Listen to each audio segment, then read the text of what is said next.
Khairpur Nathan شاہ میں کتابوں کے عالمی دن کی مناسبت سے مہران پبلک اسکول میں سیمینار کا انعقاد ہوا۔ اساتذہ اور طلباء کی کثیر تعداد نے سیمینار میں شرکت کر کے کتاب دوستی کا ثبوت دے دیا۔ سیمینار سے شرکاء نے خطاب کرتے ہوئے کتاب کی اہمیت اور افادیت پر روشنی ڈالی۔ اسکول انتظامیہ نے مستقل لائبریری کے قیام کا بھی اعلان کر دیا۔ مزید جانتے ہیں اس رپورٹ میں۔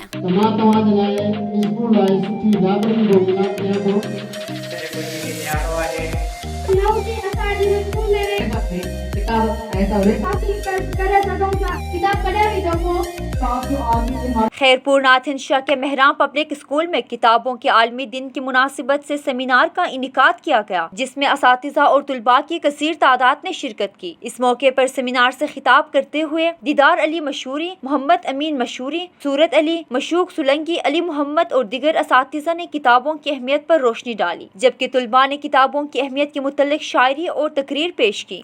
سیمینار کے اختتام پر اسکول انتظامیہ کی جانب سے اسکول کے لیے مستقل لائبریری کے قیام کا بھی اعلان کیا گیا، جس میں اسکول کے طلباء سمیت شہر بھر کے پڑھے لکھے نوجوان لائبریری سے مستفید ہو سکیں گے۔